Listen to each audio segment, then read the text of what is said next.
to the rec board. Excited to have you guys. Giving Tina a break. Yes, should be served. Good. Good. Well, Happy New Year, everybody. Our first meeting since the new year here. And lots of exciting stuff going on in the department. I know lots of sports are already very much underway, and planning is underway, and we have our budget proposal coming up on top of fighting back all of the winter wonderland issues that are coming up, I'm sure, on a daily basis in our rec centers. As we speak. Yeah, I'm sure. So I'll start off just by saying thank you guys for the past couple of months. I know it's been cold, it's been snowy, and you guys have dealt with challenges, related to the rec centers, I'm sure, which we're looking forward to hearing about. But our agenda tonight is to talk about the some updates on the Winter Basketball League, where we stand on that, get some stats and numbers on that, update on planning for the Spring Soccer League. I saw registration go up for that, which is exciting. And then the bulk of the meeting, I did want to start talking about budget proposals and priorities for fiscal year 27. I know this is that time of year when proposals are submitted to the administration director, and so I want to have some discussions around that, see what you're thinking, and if many members of the board have thoughts or ideas or things that we should be thinking about, I want to also give you that input as well. But we are always joined as always by our fantastic director, Director Holly, Deputy Directors Anya Women, and Poulos, and so great to have all you guys here once again. They're both fantastic too. Yeah. Just for the record. And so with that said, I think we'll probably dive right into it. So, right. Director, you want to start by giving us an update on winter basketball? You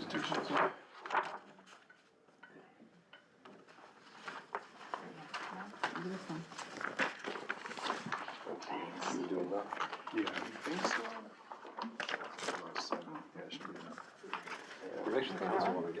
Yeah, it should be enough.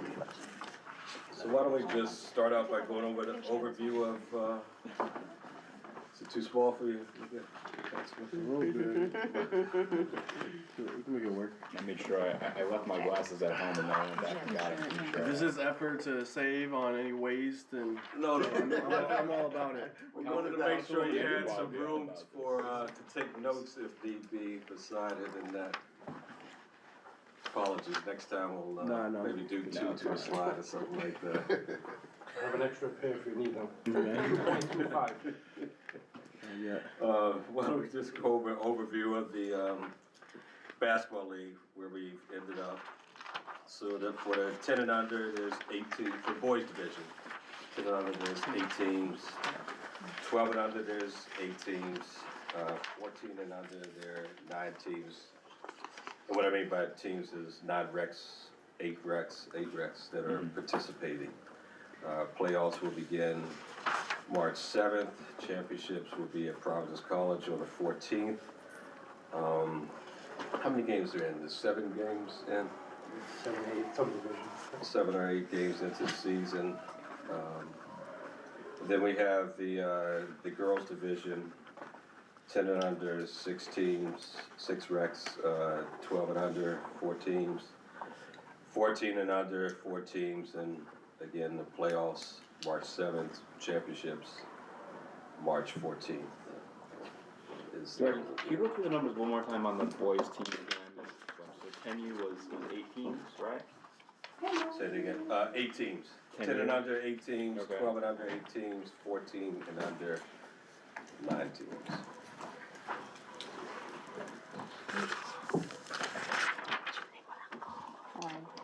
Hello, everybody. Hello. To let the record reflect, Councilwoman Vargas has attended. So notice. Thank you. So I know, obviously a few of our rec centers have construction going on at them. Davy Lopes and Jocelyn, I think in particular. So So we have 8 teams, which obviously says that which centers didn't fill teams this year? Which ones are not in there? Which division? Which centers do not We'll have start a with 10, team? with 10U, I guess. For the boys division, which Boys? teams do not Yeah. participate, which recs do not have a team? I can pull it up.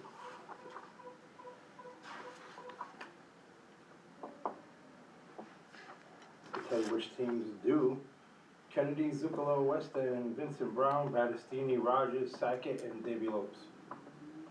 So it looks like, So even though Davy Lopes, they're working out of the Elmwood Community Center, right? Correct. Yeah. Okay. And then they will also work out of Rollins too as well. They do Yeah. some co-teams with Rollins, right? Okay, so which ones are, Jackie, which ones are missing from there then? You went through that was I pretty believe quick. Johnson has a co-op with Igliozzi in certain divisions, but the ones that are missing right here, John Rollins has a co-op as well with Davy Lopes. Davy Lopes, right?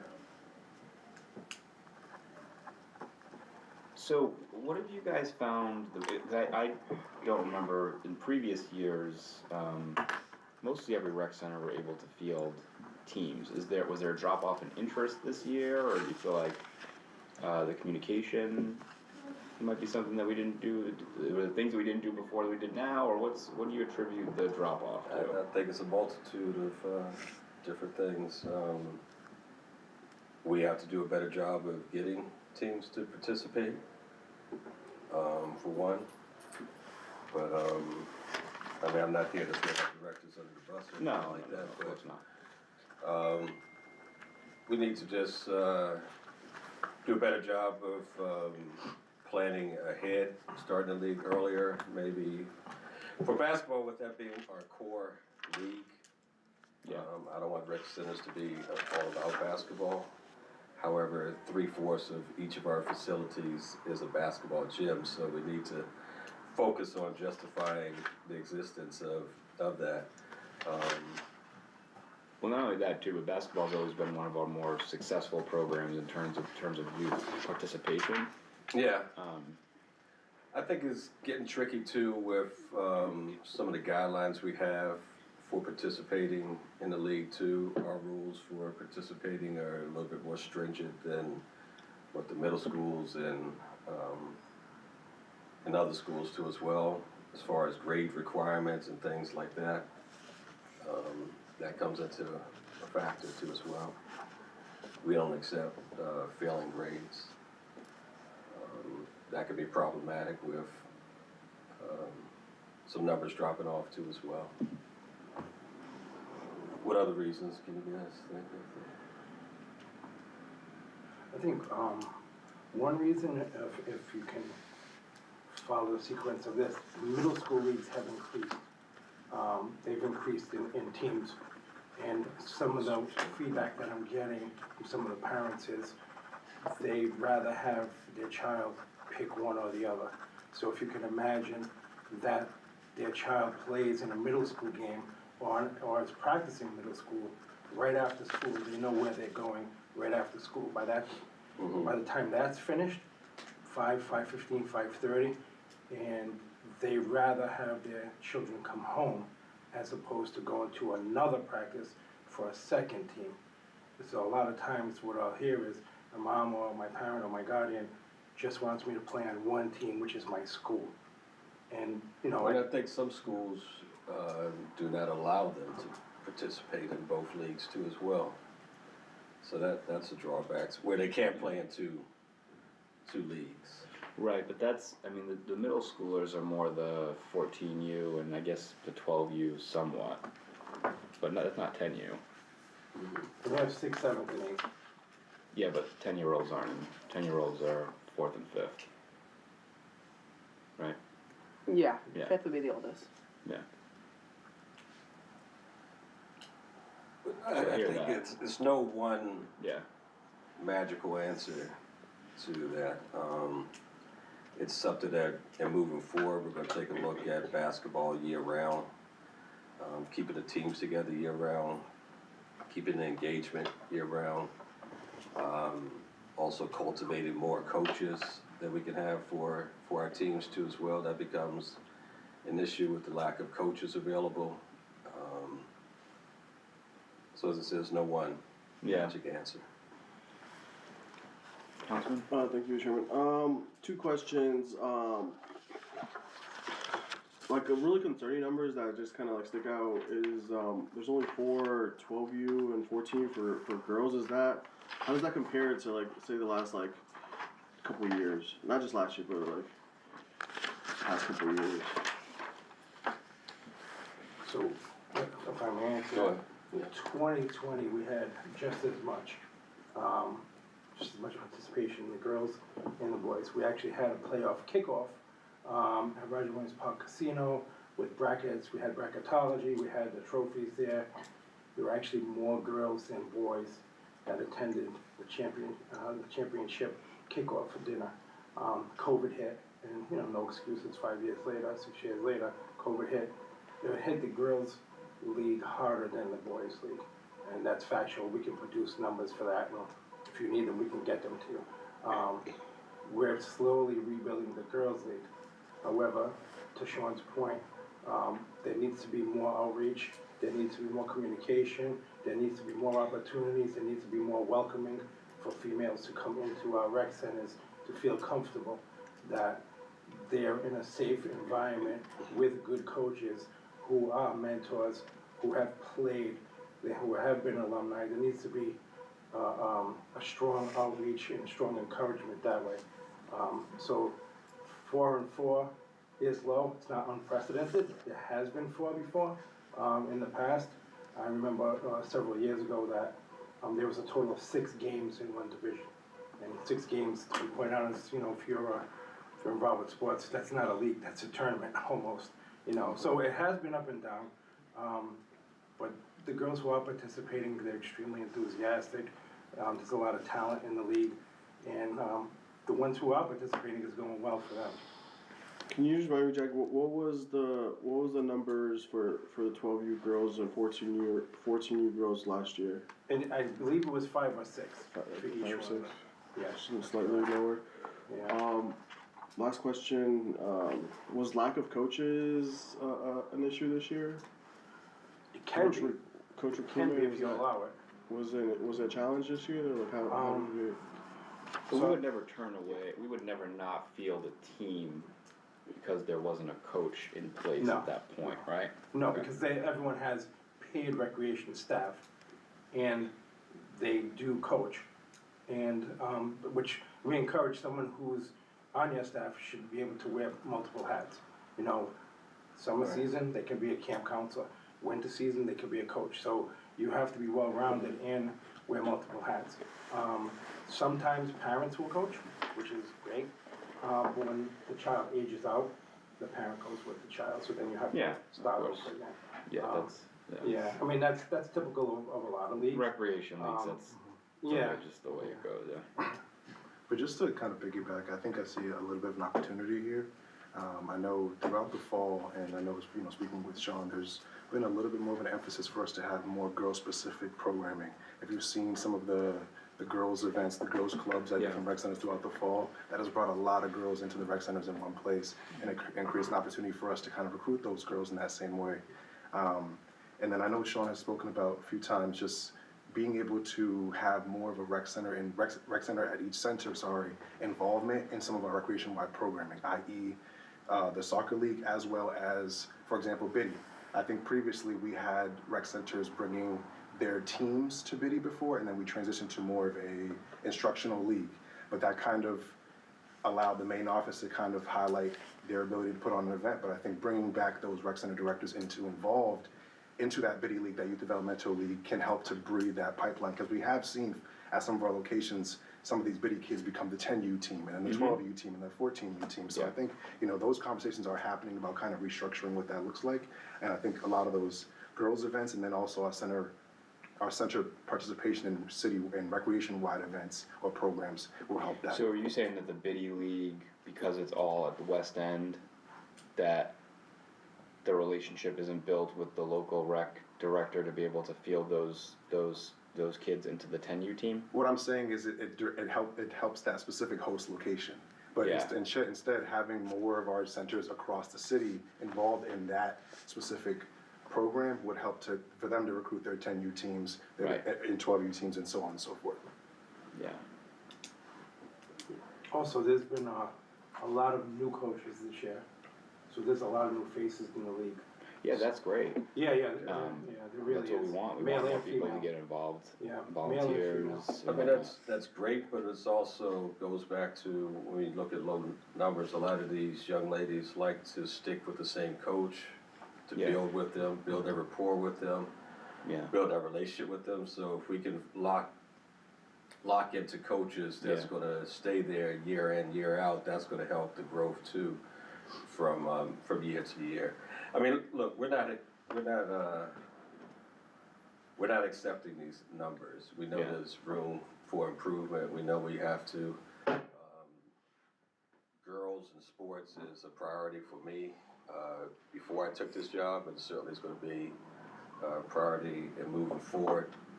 So, making this program much more enriching for our young ladies to build a career in basketball.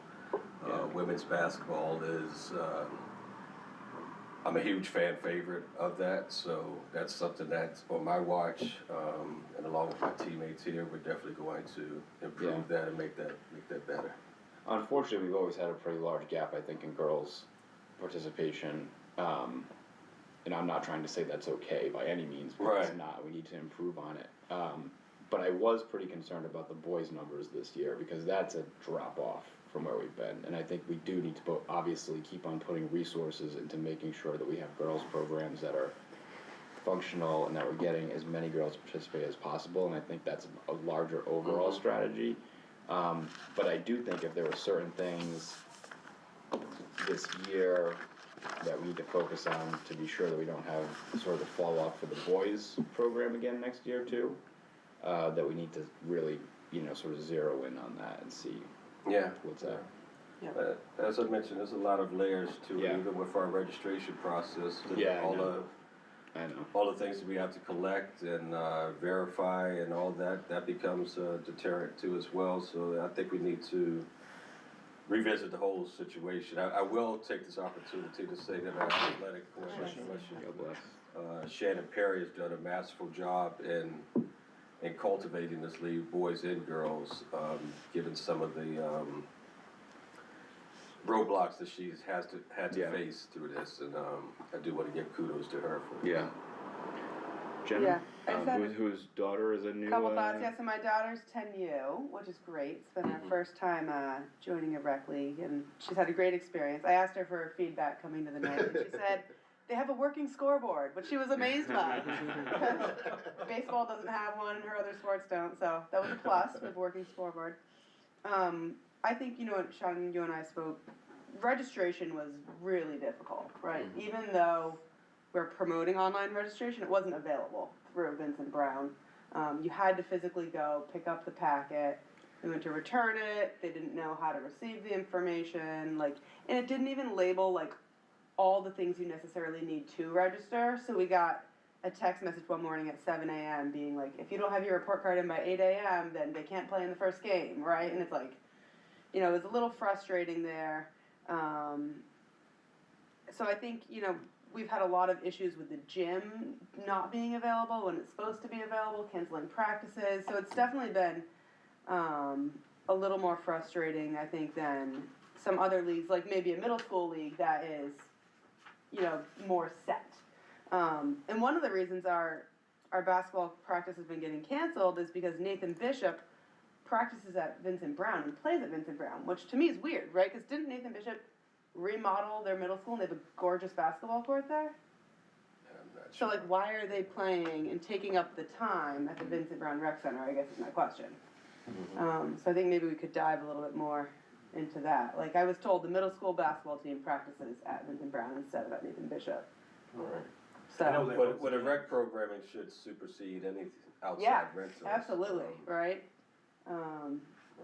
So just some feedback, and I think regarding communication, all the communication I've received thus far has also been through the coach and through text messages, which has been great, but if we're gonna keep these 6 girls teams to next year, and they'll all be, you know, moving up, or some of them to 12U, we need to just make sure that the league is also Yep. ongoing communicating, because if that coach falls off, Yeah. and that was the only communication, right, then the kids are no longer being communicated with.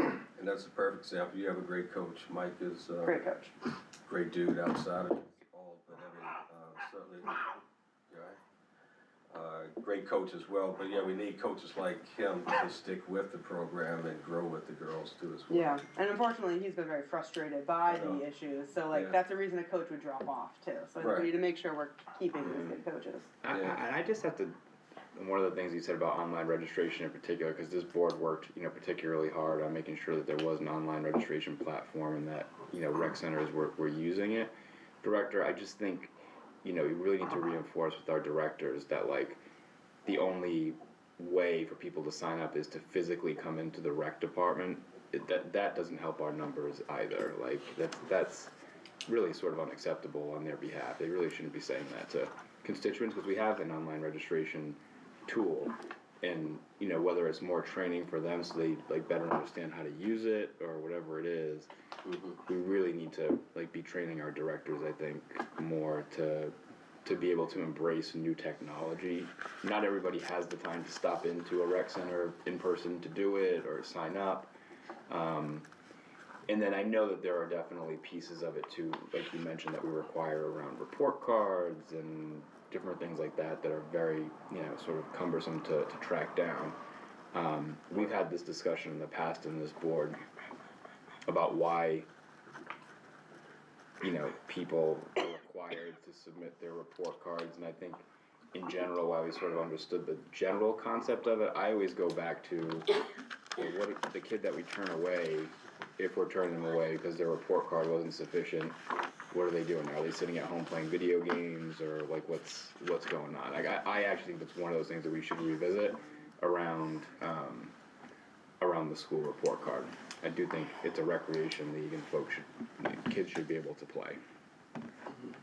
But, you know, maybe that's a conversation for another time as we gear up for next season around, like, the registration requirements. And Director, I'm sure you're thinking No, I about it. think Seems like that's you're thinking something about it definitely- already, so And I'm sure that's you'll have a something that we proposal have- for us for next year. We have talked about the grading process, revisiting that. I'd certainly want to reward a youth that's doing well in school. However, I do feel a sense of responsibility for that youth that might not be, grades may not be up to snuff, that we need to still work with them, not just send them home.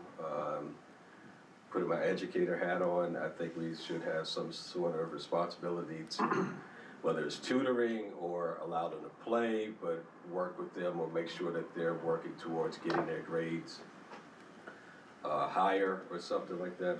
But just to flat out say, your grade is failing, you can't play.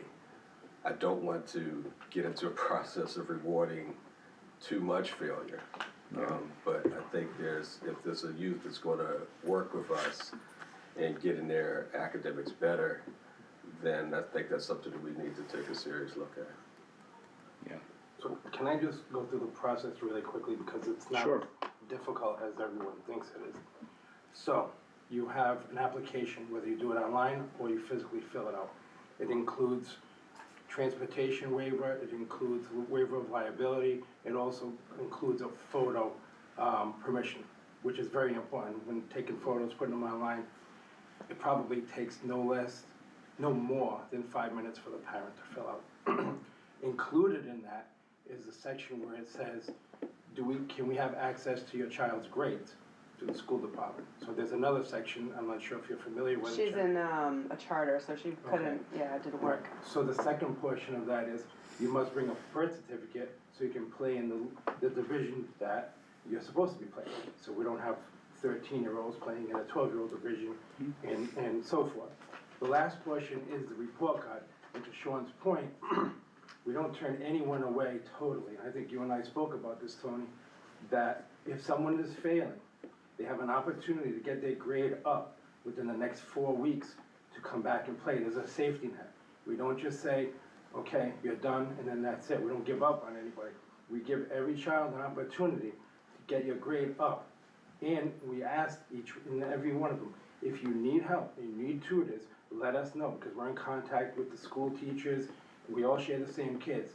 So more often than not, the parents do like the idea of the grading system, because they will come and say, and I have proof of it, I have it on my phone, I have text messages, thank you, I'm not sure what you told my child. No one could get to them except for, you're not gonna be able to play basketball. And that works. I've had 6 teachers last year ask, what did you tell our kids? And told them straight up, if you don't get your act together, you're not playing basketball. You take something away that they love. All 6 of them did well. And I interviewed all 6 of them, and all 6 of them, boys and girls now, all of them said, I was up late playing Fortnite. I was goofing around in class. I was doing this, I was doing that. So we work in conjunction with the school department to get them on track. Are you talking specifically about Zucolo, or is this citywide? Well, I'm talking from my experience From at Zucolo. Zucolo, but it has been promoted as a template citywide, because it says. Promoted as a template, or is it policy? Well, it is policy because it's in the rules, yeah. So if a child comes and has 4 Fs,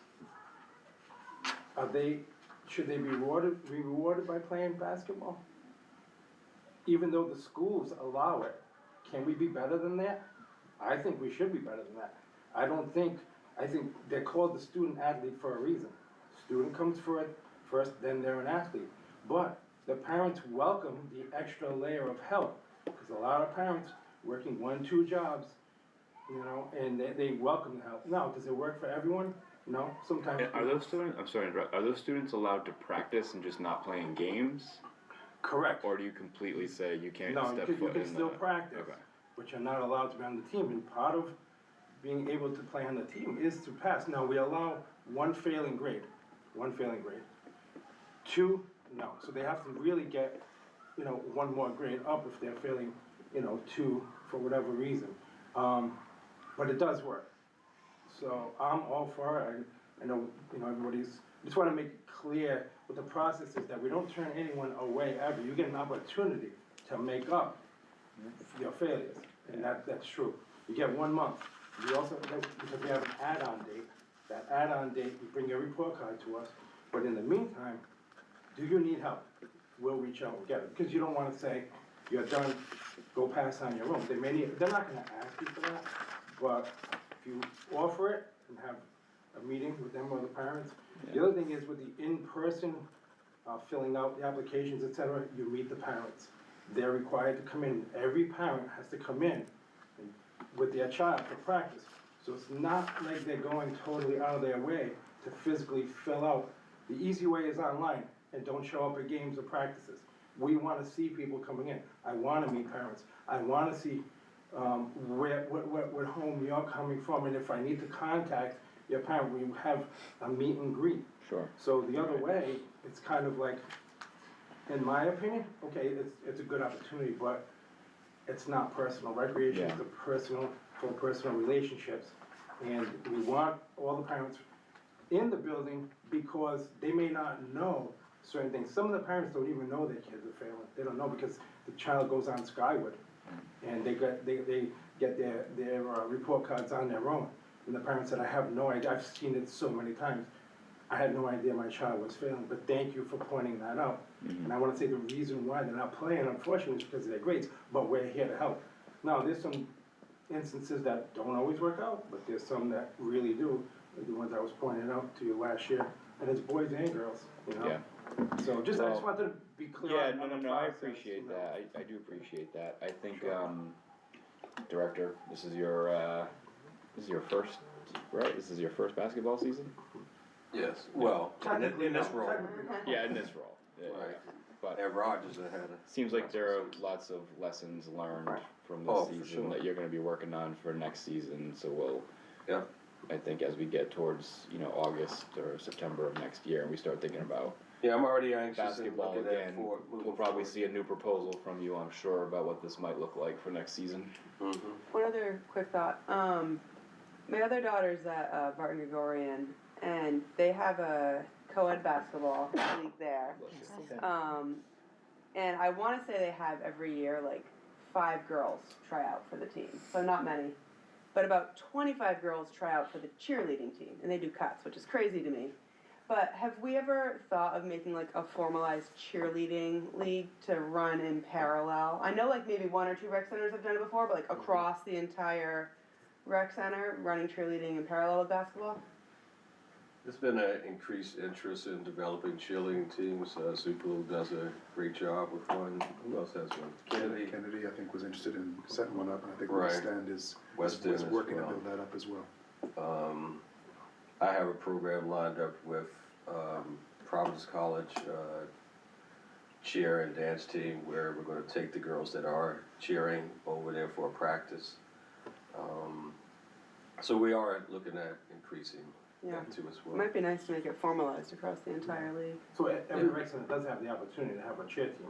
Sure. They just have to get it together, put it together. And the way we promote it is, you may love sports, you don't want to physically be involved, you could still be involved in the game as a cheerleader, or both. You could be a basketball player and cheerleader. Today you're on the court playing, tomorrow you're on the sidelines cheering, so you could do both. Yep. We promote both, you don't have to pick one or the other. So, but every rec center does have the opportunity to create a program. I'm not sure if you're talking competitively. No. Oh, okay. Yeah, like you're doing, just across the whole, yeah. Well, I mean, just like online, we have online registration. We've seen some directors are promoting it more than others, but you could also do online registration for cheerleading across the city as well. Right. I think anything we can do to get our young ladies involved in the rec centers is a good thing. So developing, increasing programming for the girls is something we need to look at. Whether it's cheer, whether it's playing, whatever it may be, we got to get them into the centers. All right, camps are well, full. in the interest of time, we're gonna, unless Councilwoman, you have anything to add, or? Oh, yes. It's late, but I say Happy New Year because we see you last year.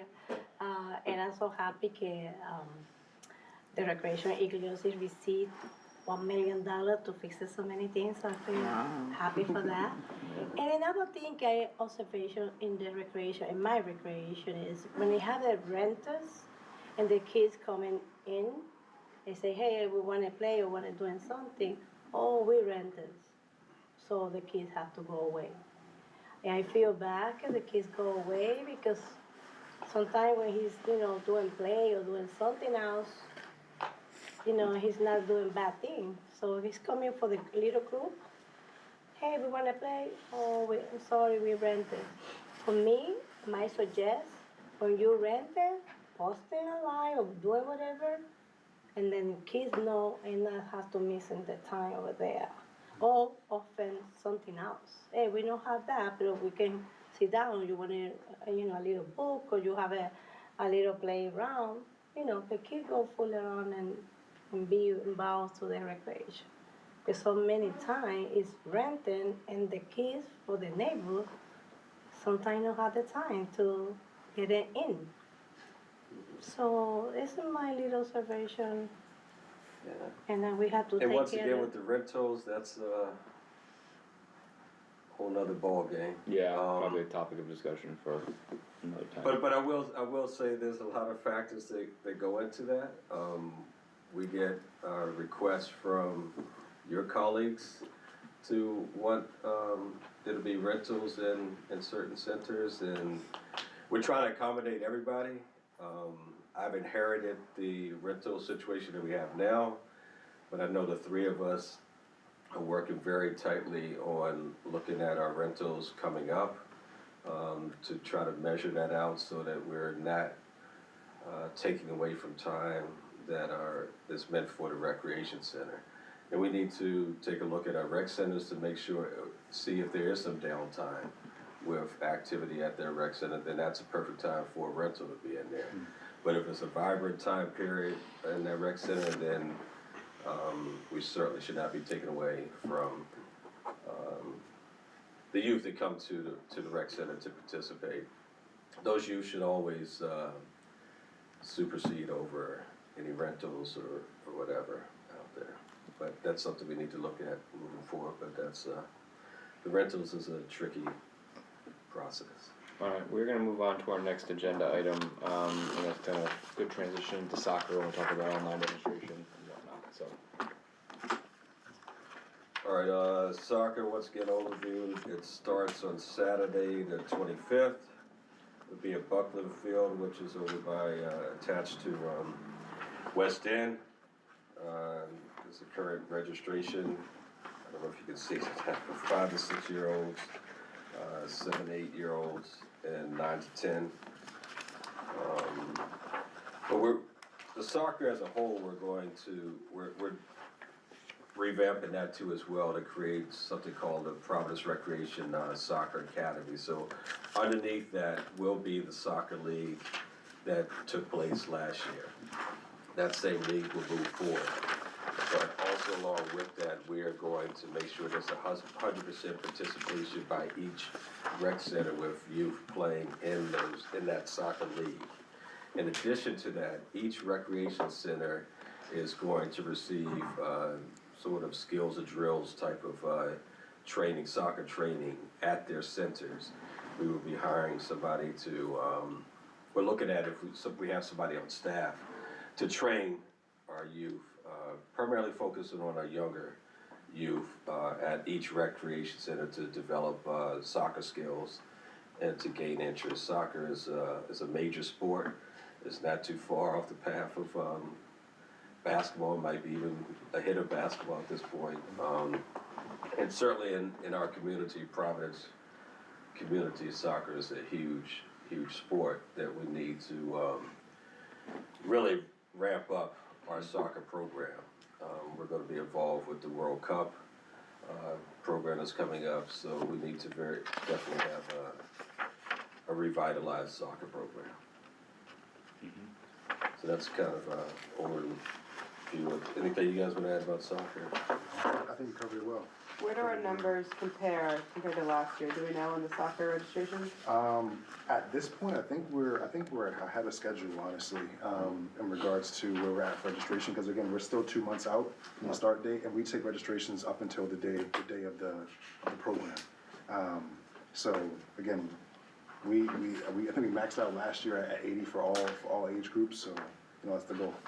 Continue kind of advertising that. I know Lucy. But theoretically, we should be expanding this year, right? If we're doing things in the different centers now, right? Sean, if you want to Expanding what? The number, so this says 80. That's related to what the soccer league itself as it is. So we're going to maintain the soccer league as it was. Yeah. But we're going to expand within each recreation center individual soccer programs. Having somebody come in and tutor to give training to the kids, skills training to the kids. Okay. So that's where the expansion will be. The rec instructional training, is that happening before or after the soccer league? Or Simultaneous. exact same time? Right. Okay, my last question on this is, are we doing anything different this year than we did last year, in terms of division, times, or anything like that, or is it pretty much, I guess it was for the other folks there. You're It's the same. asking about the times of each day? Is just the structure of the spring soccer league the same as last year then? Yeah, so I think what Sean's mentioning is that the sort of Saturdays, Yeah. they're from 8 a.m. to about 1 p.m. at Buckland Field, where we divide by age group. So classics will start in the morning, 7, 8, 9, 10.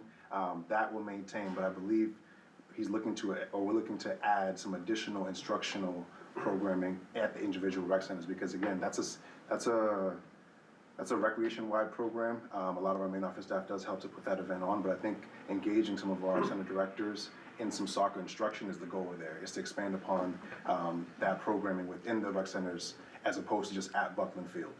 I think to what Councilman was maybe getting towards and trying to talk about this before, is that we had always sort of envisioned, I think with this program, sort of not just on the academy side within the rec centers, but potentially expanding out to different hubs in the city too. So a West End hub, maybe a Mount Pleasant High School hub, maybe a Hope High School hub, so you sort of geographically across the city. Well, I think I mentioned that to you too in some side conversations, but ideally that's what we want to get to. I don't wanna bite off too much that we can't chew, so I wanna get this right continue with this league that we have. Yeah. We have a development problem with our basketball. I don't want that to be the same with our soccer, so I wanna help develop our soccer, participation by doing these skills training. Make sure that individuals are able to play, the youth are able to play soccer, and then help them join additional teams, additional leagues around additional sites around the city. Mm-hmm. Okay, so there's. Yes, it should be more than one site across the city. That would be our goal, is to have more than one site, not just West End. If that's what is that what you're talking? Yeah, pretty much. Just see like where like the growth opportunities are for the league. But I think you guys are. I think adding the instructional sessions at the individual rec centers is a good next step. Mm-hmm. And to the point of travel or parents getting their youth to it, we don't want to just be limited to going to Buckland to play. We do want to have the opportunity to play across the city.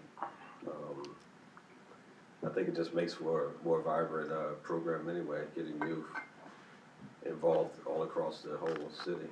Yeah. But that's something we look forward to doing, yeah. But not this year. No.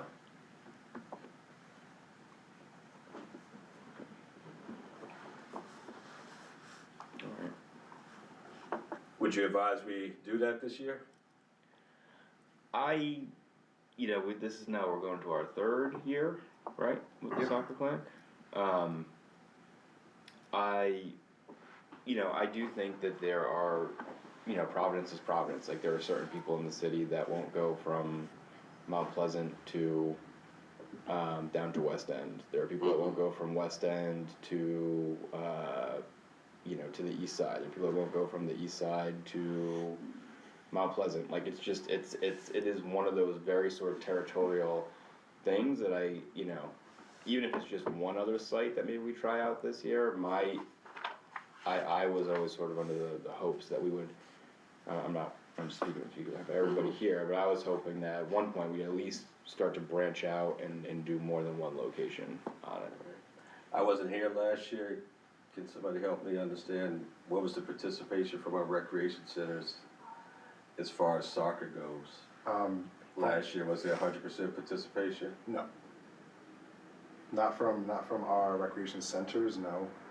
Again, like I mentioned, that event is mainly put on from administrative staff at the main office. But again, we have had support from our recreation center directors. We've had folks volunteer staff to assist the program, but it wasn't mandated prior. And I don't believe our rec center directors were instructed to bring additional youth or registered youth for the program. No, I think this is one of those things where it's always. I think we always get I don't want to call it bogged down, but every rec center has to do this. But this was supposed to be, I think, more of a citywide type of program. So it was. I don't think we're really judging on every rec center needs to participate and bring 10 kids. It's more of a send it out there far and wide to all the neighborhood groups, get the online registration going, recruit as many kids as we can, having 3 or maybe 2 hubs across the city, and see what we get for registration numbers. And if there's a convenience factor, if somebody signs up for, I'm throwing Mount Pleasant out there, it's my neighborhood, Mount Pleasant, or somebody signs up for West End, what do those numbers look like, and are we able to make it more convenient for folks in their neighborhoods? But I think if we look at it from a grassroots approach, we need to develop a strong foundation for our soccer program. So if it's not there in existence, if we get too ambitious with, I would love to have multiple sites across the city. But if we get too ambitious in doing so, and we don't fill each of those additional sites, then we're looking at failure. Then we're looking at possibly a deterrence to growing our grassroots soccer program. Whereas if we stick with the program that's in place and then focus on each recreation center developing their individual soccer skills program to help the youth develop their game of soccer, that may cultivate a better, a healthier program across the city so that we can branch out to more of a successful leagues or successful sites, and fill those sites.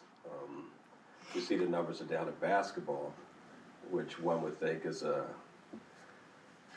an easy lift to fill all these basketball teams, but we see it's challenging. So if we're taking on something new, that it could be problematic and just It could be problematic, but it could be a wild success. You don't know until you try, right? But if we fail, are you gonna be happy? No. It's I'll not answer really a that. matter of whether I'm happy or not. It's a matter of Right. what type I of won't be. what type I of won't be services happy. we provide to Yeah. the people who live in the city. And I think No, but I don't think that would be developing a strong service if we're not going to develop a strong foundation, a program that's very grassroots oriented to help develop. They just said that there wasn't 100% participation by our Recs last year, so I think that's kind of worded weirdly. 'Cause that wouldn't be something that was measured in any, like that was an expectation on rec centers to have participation. So to say there was 100%, that wouldn't be a fair assessment on the rec centers. what do you mean? Like it was, I don't think we ever like communicated to, and please speak up if I'm misspoken, but I don't think it was ever like communicated to Jocelyn, like, hey, have participants at No, the that's- soccer league. So right, that could be- to go to judge them now and be like, oh, you don't have a participant, like that wasn't an expectation. I think this was like kind of separate from individual rec centers and more of just like a rec department Right, initiative. I agree with that, but the fact is there was a league and there wasn't 100% participation. I think- For I whatever think- reason, that's no. something that we need to go back. No, I and think see I why. think there was full. I think it was more than 80 kids in every division. So for like what we put out there, I think we exceeded it. If I'm not, That's am I- correct. Yeah, am I- no, am I- there- please correct me if I'm yeah, wrong. no, but no, that's how yeah. it was Yeah, interpreted to me. previously was not mandated or required or asked of our rec center directors to contribute Right. youth to the league or necessarily help to facilitate the league. It was something that was put on as a department-wide initiative. I think what Sean's trying to get at is I think it's an opportunity for us to grow in that regard Right. and have more involvement from our recreation center directors to help the league build a foundational league, and then eventually, at some point, once we have those foundations set, be able to have satellite locations across the city. When do we think those foundations, like just setting goals then, when do we think those foundations will be set? Because, you know, we've had this conversation, I mean, Director, you weren't here, but we've had this conversation for the past couple of years now, so I'm just kind of wondering when you think, you know, given your experience with it, will be set to start to sort of expand the league a little bit more than its current footprint. I think what you said earlier is a really good point. You really don't know until you try. And again, the first time we had the soccer league, I think we had registration at about 60, and we were still over half with just that league at the West End location. So again, I think going into each individual location, because soccer is very popular in the Providence community. So I think having these rec centers be the point of contact or the driver of this specific program at their specific location in their community would be a really good opportunity. And again, a satellite location could involve 3 recs and still and we'd be able to still have an additional location if that makes sense. So for example, like Igliozzi, Battistini, and Jocelyn, if they have their individual fundamental or foundational programs, even if they don't have enough to fill their own league by themselves as a rec, collectively, because they're in proximity, could yield a satellite location, if that makes sense. Well, so that would be my point, right? Right. So like if you did I use this sort of the triangle, right? So Yep. like West End, Mount Pleasant, Hope, and you separate it off. So let's just say in Mount Pleasant it was Battistini, Igliozzi, Jocelyn, Kennedy. Right. And then West End is Rollins, Davy Lopes, Sackett, Elmwood Community Center. Those four are assigned there, and then you have Hope, and then it's West End, Rollins, not Rollins, Rogers. Who else am I forgetting here? Kennedy. Oh, Kennedy, yes, Kennedy. Tenth Mount Pleasant, yeah. Yeah. But whatever way you break it down, my point is that, you know, there's, people are very parochial in Providence, as we know, and they don't like to leave their neighborhoods when it comes to stuff like that, so maybe you get more participation.